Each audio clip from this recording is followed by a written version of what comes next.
generation, a young man, C.P. Varghese, began to preach to his own countrymen of India. C.P. Varghese's parents were full-time Christian ministers in India. I am Chako Varghese from Kerala, South India. My parents were missionaries of the gospel, and so we grew up in that atmosphere. They lived their life in such a way that making Jesus known was the most important thing in life. In 1970, he came to the United States of America for further theological training and to share his burden for India with the Christians of America.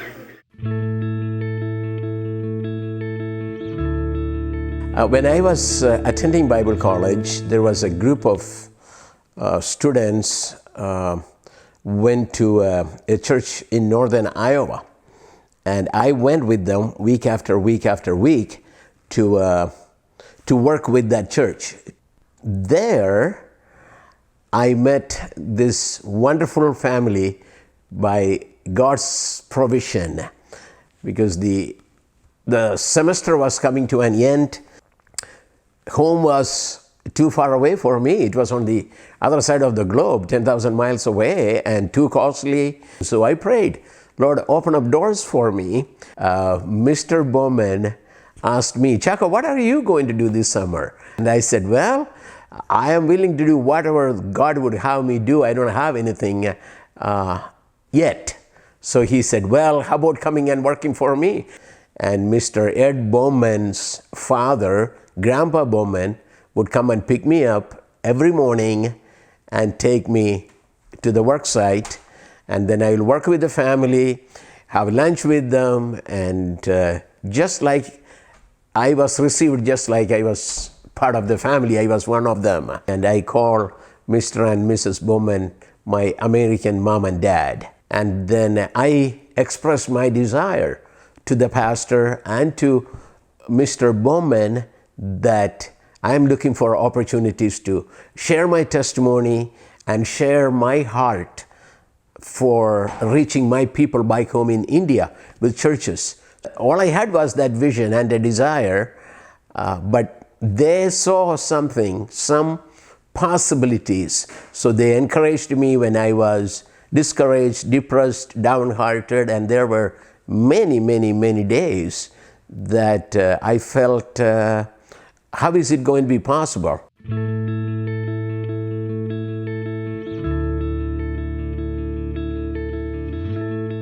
One of my classmates was youth pastor at Cross of Glory Church in Hopkins, Minnesota. And so one day he came and said, Chako, we are going to have a missions conference and we need a missionary speaker. After the meeting was done, a gentleman came and asked me, so Chako, what is the name of your organization? I said, sir, I am not organized, but I have a passion for Jesus, so I am willing to go and preach, and I am willing to train others after I finish my seminary training. So Gary said, oh, that's wonderful, but you need to be organized. So I said, well, if the Lord is speaking to you, you are welcome, come on board, let's work together. And he took me up on that. In the meantime, I was working with another church in St. Paul, Minnesota, and a young man from that church by the name of Joe Kolowa. When Chako came to our church and participated with the Bible school, I was able to get to know him and to start doing things then with him, and we became good friends, and just saw that burning passion in Chako to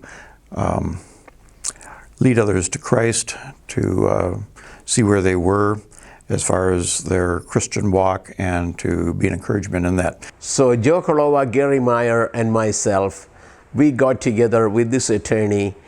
This was in 1975.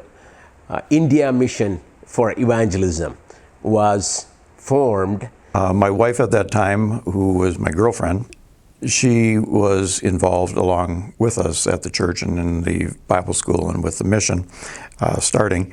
And so Chaco said that he had a name for the mission organization, which he just had a desire and passion for, and but he says it sounds a little selfish to me because it would be called India Mission for Evangelism, which, if you break that down, it's I, me.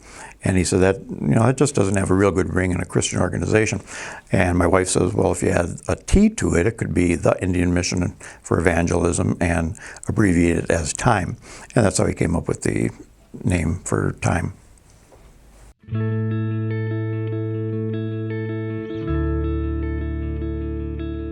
I kept in touch with pastor friends in India, and they would write me. I will get lots of letters.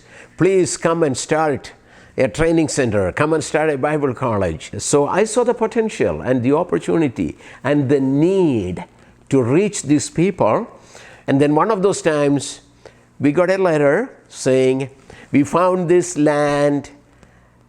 It's really cheap. Nobody is interested in buying this, but the owner is very interested in selling it. Mercy and I, we prayed. And we sensed that's the property God has for us. We purchased about 3 acres of wooded land to begin a Bible college and missionary training center for the training of national Christians. People were afraid to walk by that land after dark because they thought there were evil spirits there. We prayed and began to clear the woods in the name of the Lord and to build immediately. At first we built a 30 by 30 single-story building, and the doors of the Peniel Bible College were opened in 1980, and we dedicated it to the glory of God and for the evangelization of India. Peniel is the place where Jacob wrestled with the Lord, and it means face of God or encounter with the Lord. When we put the word out, we got 200 applications. So we needed dormitory rooms or hostel rooms for them. And that was heartbreaking. 200 applications with 900 square foot of building space. That was very, very heartbreaking. We had to turn away most of them, but we admitted 10 of them.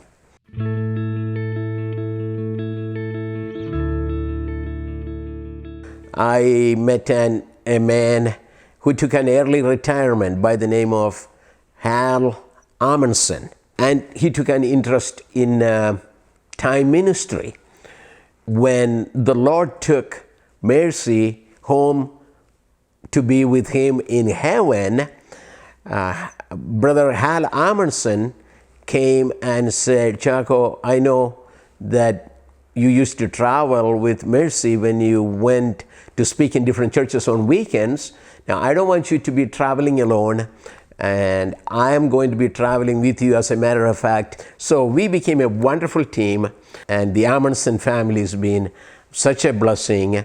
And the board decided to ask Hal Amundsen to come on board.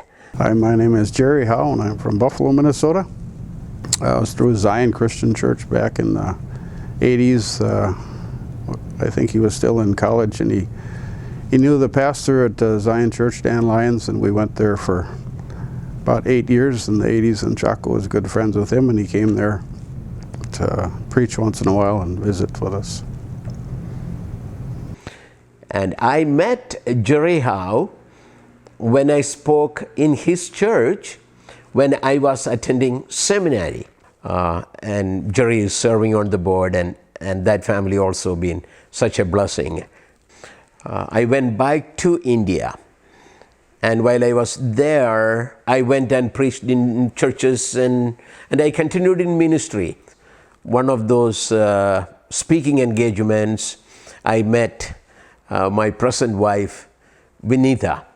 I began to get invitations not only to speak in churches, but also in Christian day schools. So one of the students in that school was David Bob. My name is Edward Bob, and I've been on the Time Board since 1992. The first time that I had heard anything about Chaco And the India mission was through my 8-year-old son at the time. This was 1983.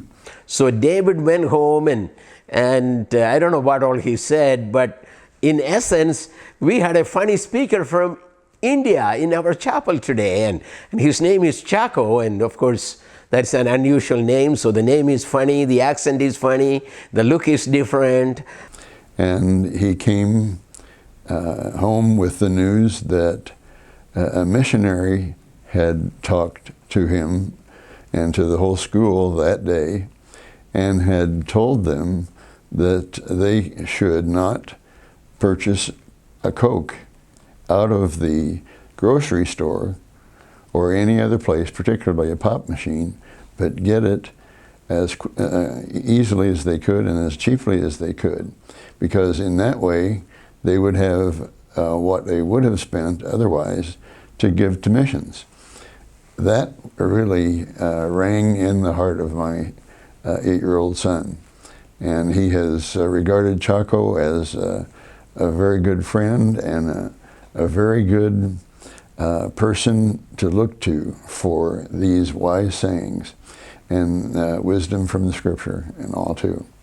So Dave shared about me and what I shared in the chapel with his parents, and then I met them in one of the churches one of the churches that I was speaking, and Brother Ed Bob took an interest in the ministry, and also the board decided to ask him to come on board, and he's been a blessing all these years as well.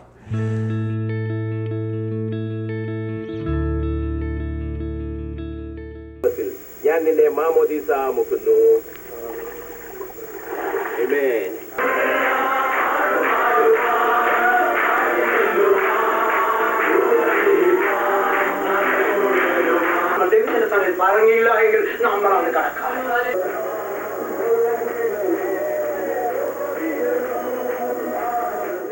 Over 2,000 men and women have graduated, and they are serving in India, in Nepal, and in other surrounding countries. Well, from that small beginning, God has given us more buildings down through the years, more students.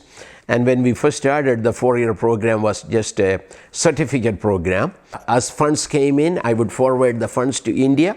We began to put more buildings, and we began to start other programs. We have 27 people on staff now. Time is 40 years old, and that's a landmark for mission work.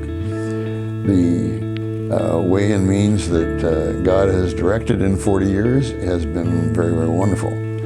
It's just so great to see an organization that has grown and that God has blessed, and Chaco's very humble about it and saying that, you know, this isn't any of mine. He says it's all the Lord's, and that's where we should all be.